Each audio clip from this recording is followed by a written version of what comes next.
and I will be sure to provide those to Chuck at appropriate times during his presentation. Chuck, thank you. Thank you, Paul. It's great to be here. Thanks to those of you who are on this live broadcast, and to those of you who will view the recorded broadcast at some other point. It's a privilege to be involved with an organization like CACE, and have really enjoyed the various interactions that I have with the leadership of the organization. Several of whom, like Paul and Eric, are good friends of mine I've known for quite a while. So it's a privilege to be here with you today and to talk about this really critically important topic of financial aid. And more importantly, two aspects of financial aid. Number one, how do we build sustainable financial aid programs and processes, and how can we use financial aid not just as an offhanded charitable gesture, but as a strategy for growing and stabilizing enrollment in our schools. So we're going to jump right into it. As Paul mentioned, as we go along, if you have questions or comments, go ahead and type those, send those to him, and we'll stop a couple of times. We'll pause a couple of times as I go, as we segue from topic to topic, and we'll take a few minutes to address your comments or your questions. And then at the end, I don't know what the absolute time constraint is on the webinar, but I'll be available as long as the webinar is live to answer questions and to respond to comments. So let's jump into it. Oh my. Hey, Paul. Yes. This happens sometimes. My screen is frozen up. So I'm going to stop sharing, and then I'm going to get myself freed up, and I'll be right back. No problem. Sorry about that.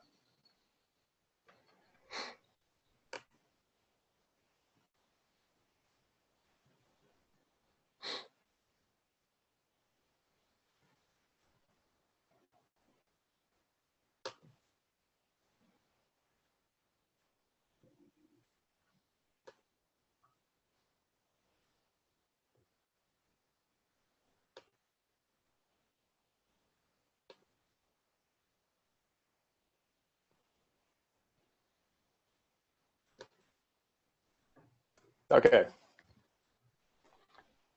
Am I back? You're back. Okay, thanks. Sorry about that, folks.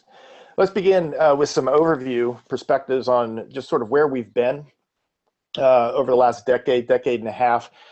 We all know, of course, that just like every other sector of the economy, private schooling, Christian schooling was impacted significantly by the recession. Thankfully, overall, even though it's not a huge recovery quite yet, private school enrollments over the last year or so have ticked up slightly, and many schools that we interact with are feeling a fresh sense of optimism and stability, and even seeing that their overall financial situations stabilizing more. But a couple of things that we know that, from the recession. Number one, increasing value in our schools is more important than managing costs. And this is borne out not just anecdotally in the experiences that we have with schools that either thrived even through the recession and continue to thrive, but there's been research done and some really great analysis of what motivates people to enroll their children in Christian schools, and value consistently comes out as a consideration over cost. We also have learned, and this is sort of an affirmation of previously suggested dynamics, that the path to greater diversity often will be higher tuition rather than lower tuition, and that diversity can be a strategy for growth.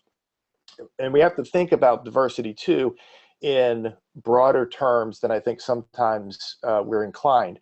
Often when we say diversity, what we're thinking is, and I'm referring here to socioeconomic diversity, not necessarily ethnic or other types of diversity. But often when we say diversity, we sort of automatically gravitate toward the lower economic spectrum. But if you think about it, true diversity in your school would be that there would be a much broader spectrum of families represented in terms of household incomes, including more affluent families who can't afford higher tuition. And so thinking about diversity in terms of what opportunities are we creating for families with lower household income, but how also are we attracting through our value proposition families with higher household incomes.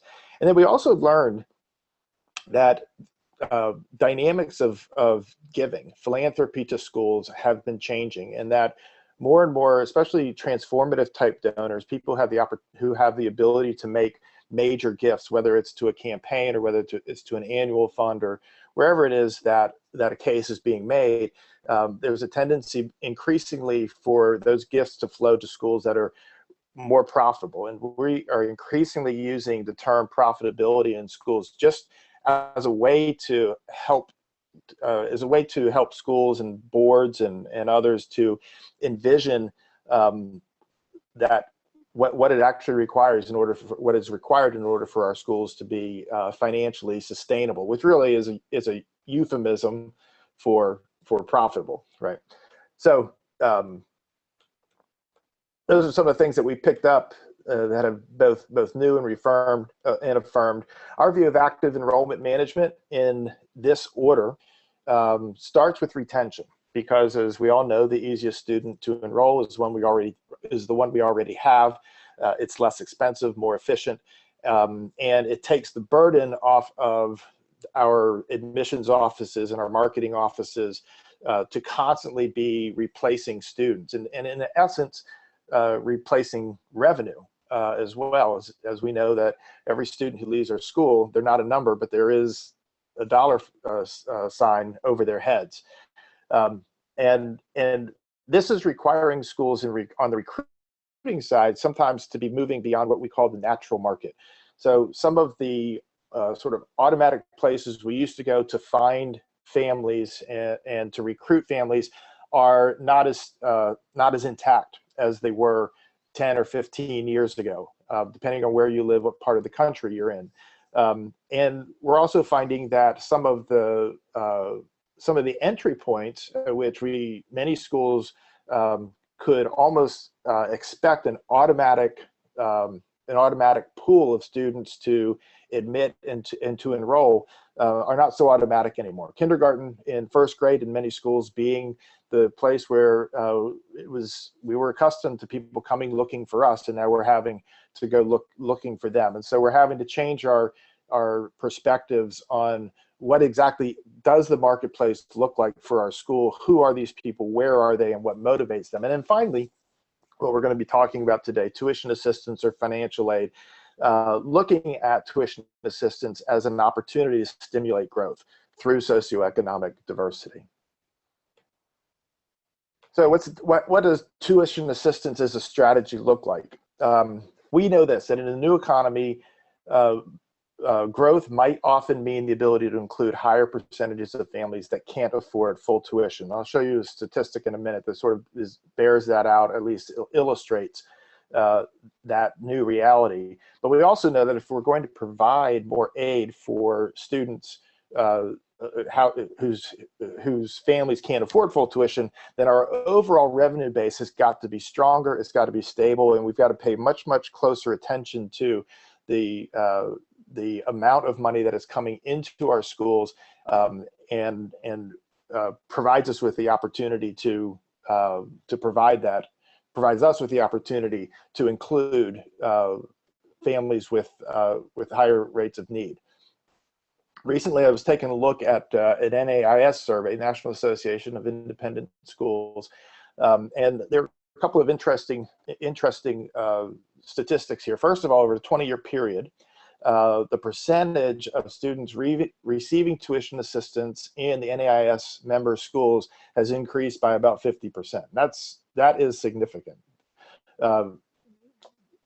Also, in the last 6 years, the average percentage of need being met by NAIS schools in their tuition assistance programs has grown from 69 to 77%, indicating what I mentioned previously, that many schools are seeing more people qualifying for tuition assistance and more people qualifying at a higher percentage of need than they previously would have expected. And so this is an indication of the response to that. And between 2010 and 2016, a slight uptick, about a 5% uptick in the number of schools that are actually looking at their tuition assistance program to fill empty seats and move them closer to capacity. So let's pause there for a second. Paul, are there any questions or comments on those in that introduction? Could actually just related to what you just said, could you kind of give a little bit, maybe you'll touch on this, the idea of capacity. Yeah. You know, when you make a decision based on capacity, how that might impact kind of longer term. Right. Well, and we will get into some of the more detailed considerations of what that means, but the general point is that if your school has a capacity for 500 students, a physical capacity and a staffing capacity for 500 students, and you're consistently enrolling 450 students, then that's going to create a revenue problem. So how do we strategize to use tuition assistance in order to bridge that gap? And I'm actually going to show you a case study of how that is occurring in one of our client schools in a second. Great. Okay. All right. So let's talk about tuition assistance itself and some of the problems that we have to deal with as we plan how we're going to fund, utilize, et cetera. First of all, there is an issue of cost control in tuition assistance. And I start with this just because this is an area that some schools with a very charitable view of financial assistance or discounting or whatever often find themselves actually offering more tuition assistance than they're aware of, and the impact of tuition assistance and the impact of uncontrolled cost on the overall financial fiscal balance of the school. So figuring out how to control costs is step one. We need to budget adequately, though, and tuition assistance requires funding, so we have to be careful not to starve it. We need to learn how to effectively distribute tuition assistance. And this comes down, this is a function sometimes of budgeting. This is a function sometimes of, well, we only have this much money allocated and we have this much need. So how do we get the biggest bang for our buck as we distribute tuition assistance? How do we fund it? What are the options? What are the more or less sustainable options that we have in our school? So let's take these in order. First of all, let's talk about cost control. We find that a lot of schools that we work with, probably the majority of schools that we work with, start in their tuition assistance strategies with what we would call an uncontrolled strategy. And the heart of it is really these automatic or non-need based discounts, which are conventional, they're traditional. As you move into private or Christian school leadership, we are told consistently that all the schools do it, and this is what we have to do in order to provide whatever benefit we're talking about, whether it's the ability to recruit faculty, whether it's the ability to include families with more than one child, all of these factors. But these are four of the typical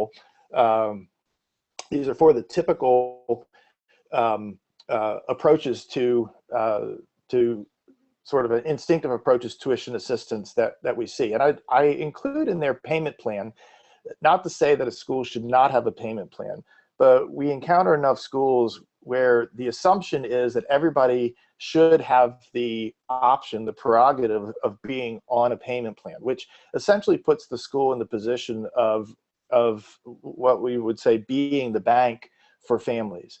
And so providing incentive other than discounting full pay parents who are paying in full all at once or twice during the year, providing incentives for people to pay in full and pay in larger blocks than monthly or 10-month payment plans as a way to help to improve cash flow and to provide the school with greater financial flexibility. A lot of schools are still dealing with this empty seat syndrome, and the basic logic goes that if we have a second grade of 16 kids and we know that we could put 17 or 18 kids in there because that's our capacity, then isn't it better to get some revenue, or maybe even no revenue, but to have critical mass, have a larger class, more families included in the school community? And while that is a compelling and it is an argument with a very long tradition within independent and especially in parochial schools, it also can get schools into really deep trouble financially and end up connecting or committing schools to a diminished revenue stream for literally decades, or as long as children and these families are in the school. And then finally, this is more of a mindset. And the pattern that we often see is a school really, in a sense, taking on the responsibility for lifestyle adjustments and decision making and for families, and in a sense kind of flipping the role in terms of whose responsibility really is it to work hard to pursue this benefit for their children. Is it the school's primarily, is it the school's responsibility, or is it the family's responsibility? Now, obviously there's a partnership there, but often it's easy for a school to sort of drift into the mentality that says, we need to make this as easy as possible for these parents. They ought to want this education as much as we want this education for their children. And so we're going to remove as many obstructions, as many barriers as possible. And often that ends up resulting in an uncontrolled cost structure for tuition assistance. And we just, we're doing deals and we're making exceptions to our processes and all the other things that might accompany that.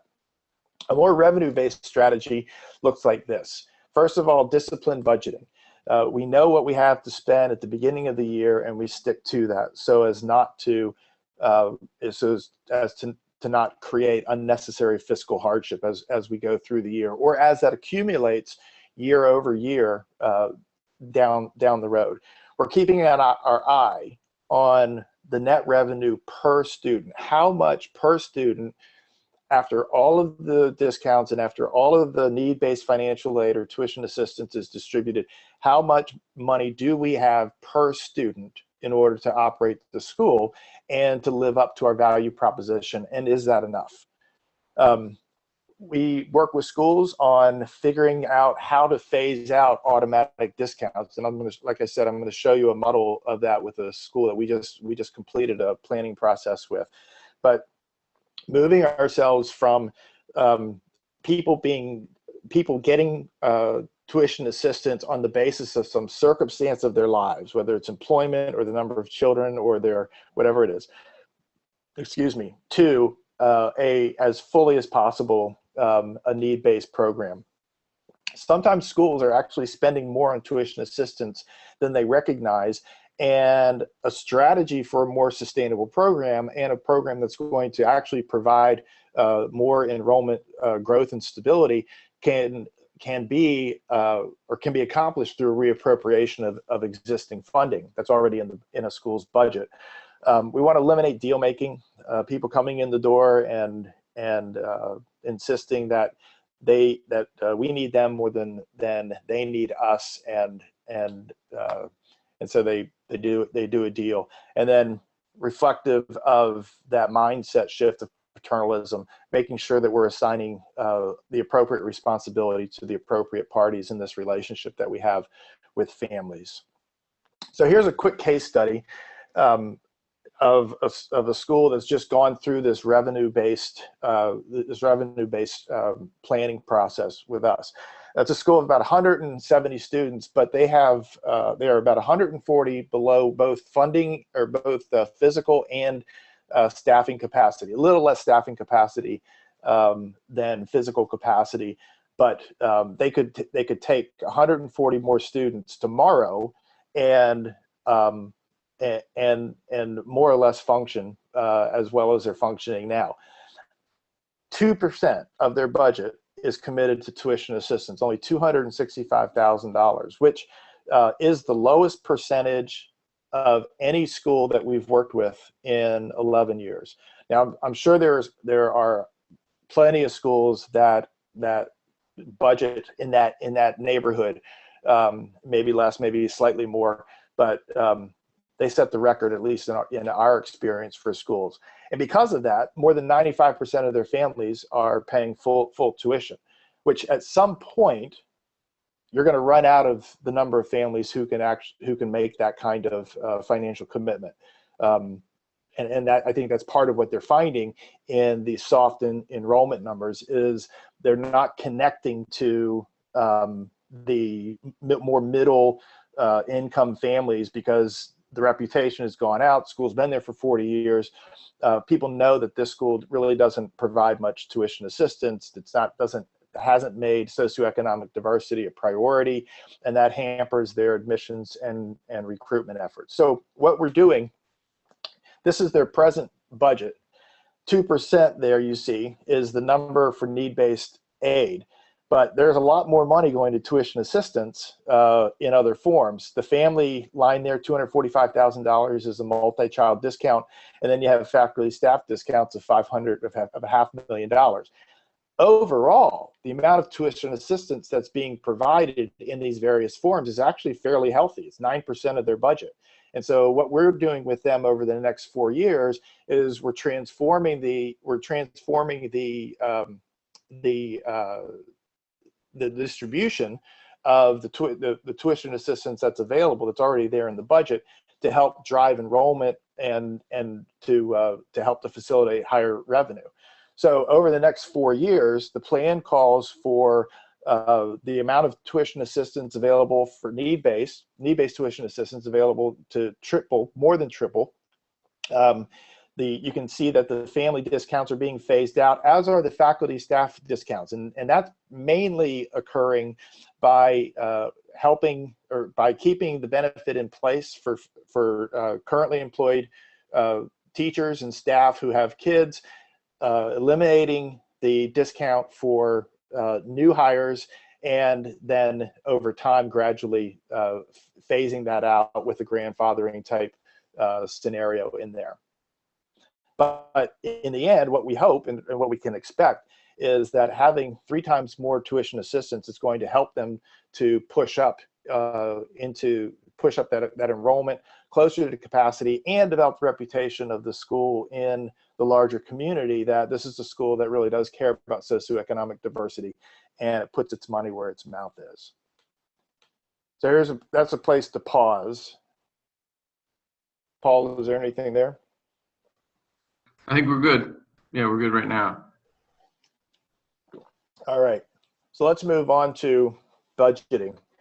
How much tuition assistance do we need? This is a question for schools that have had sort of an undisciplined process. They haven't had solid policies, or they've sort of jumped around in terms of their prioritization. It really comes out in what I call the power of cycles. And in most schools, whether you're initiating a program or where you're elevating a program like the case study scenario, it's going to take 2 or 3 cycles in order to figure out the level of need in your school community, and what your processes and your distributions need to look like. But common patterns that we see is that most schools that are reasonably priced and are inclusive are socioeconomically inclusive can expect 20 to 30% of families to receive some level of aid, approximately an average award of 50%, and the percentage of the budget relative to it relative to your price point. So if you're a $10,000 tuition school, you can expect somewhere between 8 and 12% of your budget to adequately cover the amount of tuition assistance that is going to be necessary, and then you can just sort of shift that up and down the scale. How do we effectively distribute? We commonly work with schools that, for the sake of cost, and often as a result of a response to advice that they've gotten from one or another of the financial aid processing companies, that they put a cap on the amount of aid or assistance that they will provide to a family. The most common cap is about 50%. In my last the school that I was head of school of last, longer ago than I like to admit, when I arrived there, the policy was 50%, but effectively, because of the budgeting constraints, the cap was really about 38%. And so if you couldn't afford 62% of full tuition for as many children as you had, then this really wasn't going to work for you. And over time, what we discovered is that what we needed to do is we needed to eliminate the caps, but to also figure out a way that would qualify distribution, so that we're just not running cost up uncontrollably. And this is what we came up with, and I have helped schools in the last 11 years implement some versions of this, and it's all based from the premise that families who have demonstrate greater need through the evaluation process, the application process, have less access to alternative funding than families with less need. So if I'm a family that qualifies for 80% of need, or 80% of tuition as a need, then I'm most likely going to have less access to someone else helping to pay that, or further employment, higher paying employment, whatever it is, than a family that only qualifies for 15% of aid. And so what we did is we increased the amount, or we decreased the amount of the percentage of need, or of percentage of need that we would meet in our budget according to what quartile a family fell into. So if as you can see there, you can read this.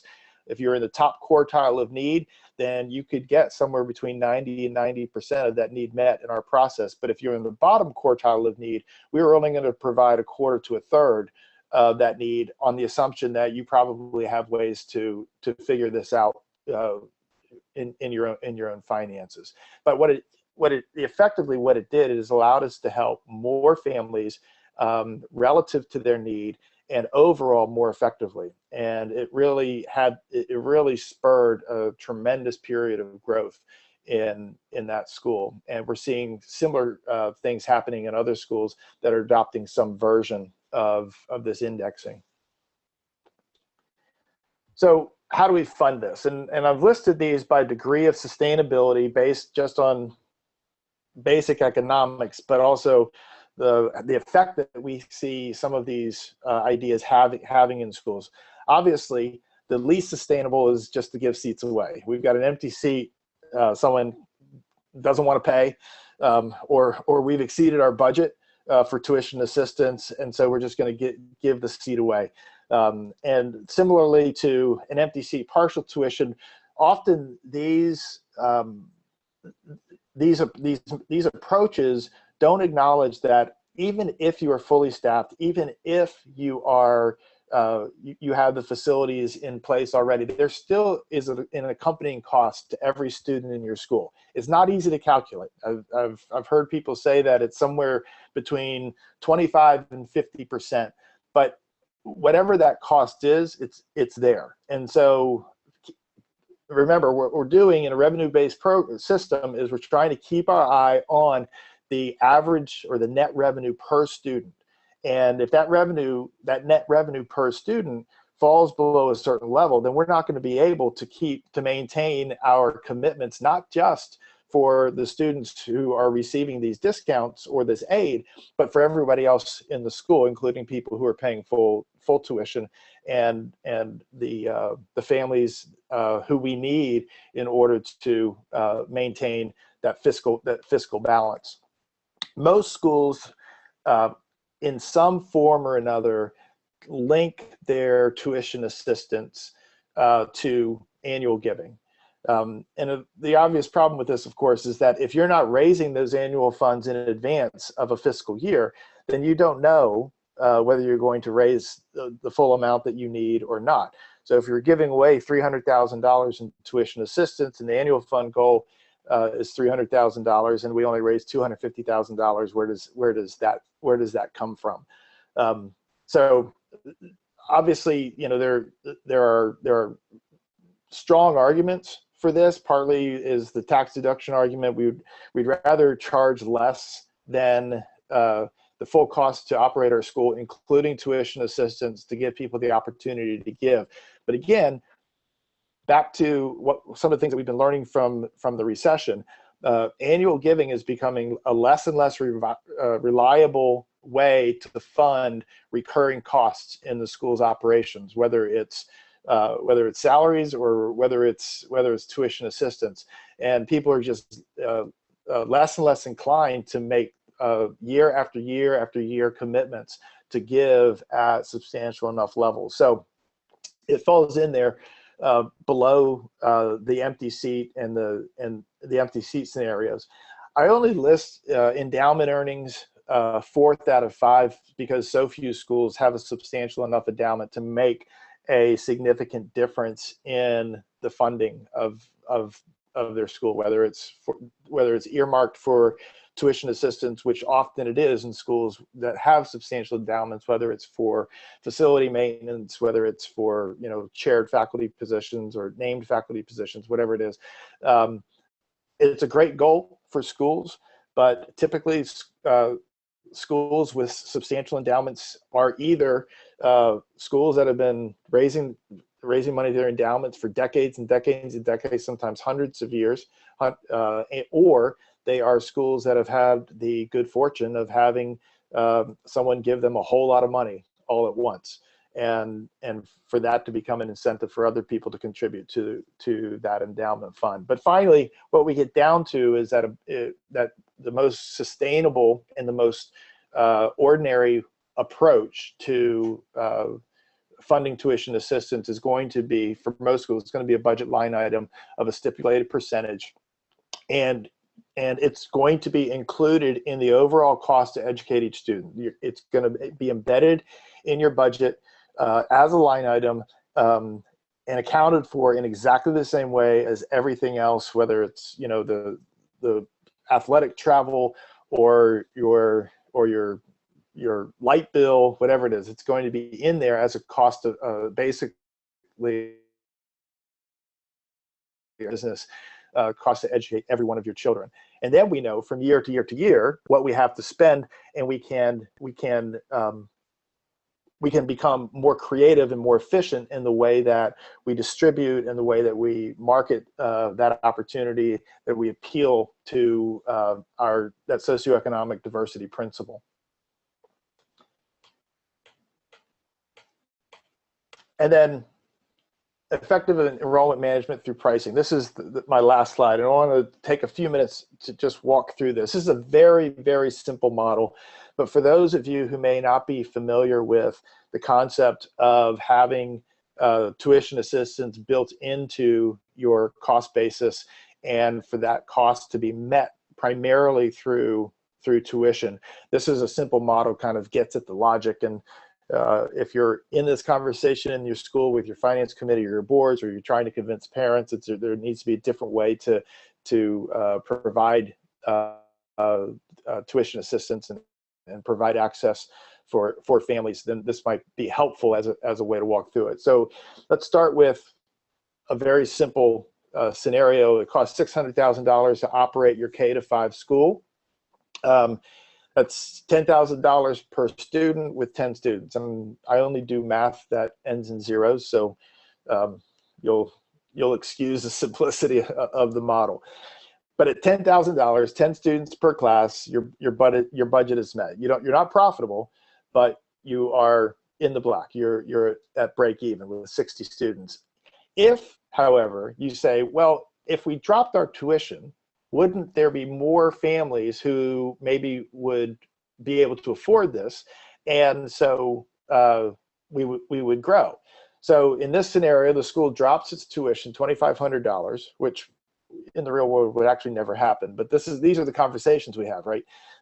Can we keep tuition as low as possible, working from the premise that low tuition correlates to higher and more stable enrollments. If we do that and we grow by 12 students, then yes, we've got 12 students, but now we've also introduced operating deficit of $60,000, as long as all the costs stay the same. But if we increase tuition $1,000 from $10,000 to $11,000, and we budget 9% of that revenue for need-based tuition assistance, 12 additional students can come. So we get the growth at only $5,000 a piece, $2,500 less than our depressed tuition, and we're back to even with no deficit.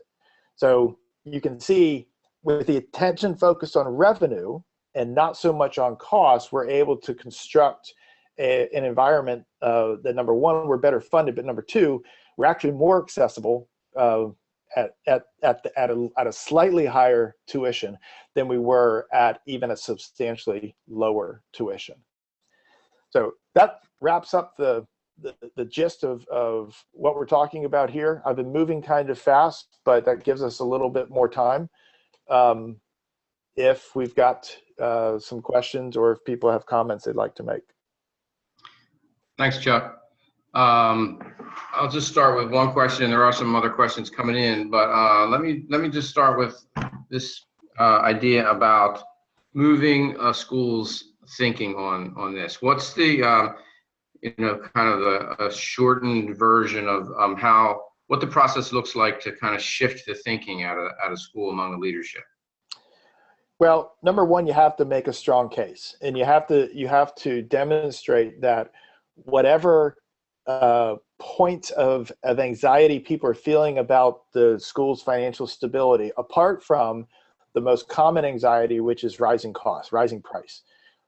Apart from that, you have to make the case of how a reconfiguration of your school's model, whether it's price or the way that tuition assistance is funded, can actually solve more problems even than just we want to include more families. And that's often the case in most schools, because these are all these are interconnected. The school's finances are very complex, and so you push here or you pull this lever, and that affects this lever, and so you have to make a case that this actually is going to help solve more than just one problem in your school. That's the question of addressing the leadership, the priorities, the policies, right? The larger question usually is, how do we bring our faculty and our families along, especially if they're going to have to go through a paradigm shift of how they have been trained to think about how school is provided for them or how they access school. And so a lot of transparency, a lot of patient conversation, a lot of really solid, consistent communication, and a pace of change that is appropriate to the school community's response. Great. Well, thanks. Related to tools that a school can use for evaluating need, I suppose you have some that you can suggest. Yeah, I would say that the four most popular out there right now, the ones that we interact with most frequently, are FACS, which is the largest, TADS, which it has been around for a very long time, and then ISM's FAST. Um, in my experience, I've interacted with all of those in real time firsthand. They all produce a more or less similar product. So they're reliable. The calculations are good. They're regionally weighted or regionally normed. They've become a lot more sophisticated over the last 10 years because they just have access to and have developed a better use of data. The fourth, which is probably one of the largest, is SSS by NAIS. And the only reason that I don't necessarily recommend SSS is that it's part of their program, and they've been doing this for decades, that they release their findings to a family. So the family knows how much they qualify for within the system before you ever have an opportunity to calculate that into your budget. So that's just a political disadvantage that I elected as a school leader to stay away from. Okay. For those of you who want to pose some questions, feel free to enter them in the chat box, and we'll get to them. Can you talk a little bit about this idea of addressing value while the school is looking at bringing pricing up to costs? I mean, what can the school do strategically around the issue of value at the same time? Well, first you have to ask people. And, you know, we have a process in all of our strategic plans. We start all of our strategic planning processes with a with focus group, with interviews of groups of anywhere from 10 to 20 parents, faculty, everybody who has an interest, even students in schools with high schools. Everybody, anyone who has an interest in the school's success and their place in it. And we're asking them a set of questions that are not all that complicated, but it's consistent. We have a lot of comparable data from, you know, dozens of schools now that give us an idea of what the common patterns are, how they've been changing over the last decade. But the heart of the question is, why are you here? Why are you not someplace else? Why are you making this decision for your family? Whether it's a professional decision, investment of yourself, whether it's, you know, continuing to write those checks or authorize the EFT drafts, whatever it is, why are you making this decision year over year?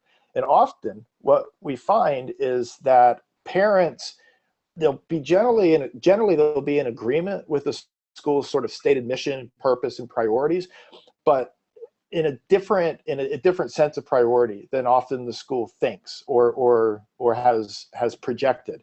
And so we often find that parents, while they're, to put it this way, you know, they're not buying necessarily what the school is selling, at least not what the school is putting out there as its own sense of value proposition. And so getting a sense of what people are really thinking and why are they making the decisions that they're making, and what a school can do to address that you know, heightened sense of value is always the critical starting point. Okay. In a second here, my dogs are going to go crazy because the FedEx guy just came to the door, and my office, my home office, is right next to the front door. So we'll see. All right. Let me just ask one more question here related to examples, because obviously you've seen it happen where when this approach gets challenged, where does the leader go for examples of successes? You go to schools that have done it, that have actually worked through the process, and help, you know, or people like us who, you know, work regularly with schools that have done it.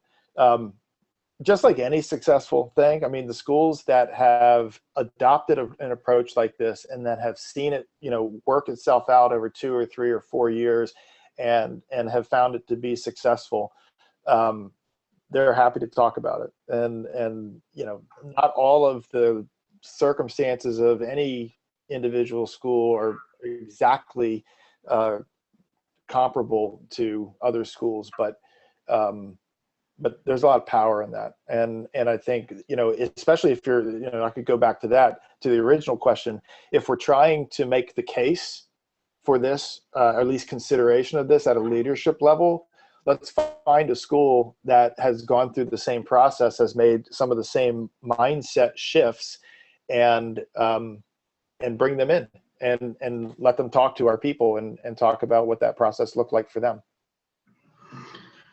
Okay. Have one other question. Have you worked with schools who've based tuition on like adjusted gross income or concerns around that? Yeah, that's a relatively new concept. The schools that we've worked with who have gone to that, and sometimes they call it index tuition, it's often really just it's a different name for a conventional tuition assistance program. So you still have the same budgetary constraints. You still have to keep your eye on net revenue, and even that much more carefully. If there's some sort of automatic adjustment that's happening to what people are paying in tuition, you know, some people will call it a collegiate model, but it's not really not fundamentally different than what I'm talking about here, other than the labels and the descriptions of how some of the processes work. I think some schools have taken it on, or sort of embraced that label, the sliding scale or the index base or adjusted household income, more to encourage people to be part of the process, and to sort of destigmatize the idea of financial aid or tuition assistance in their community. Okay.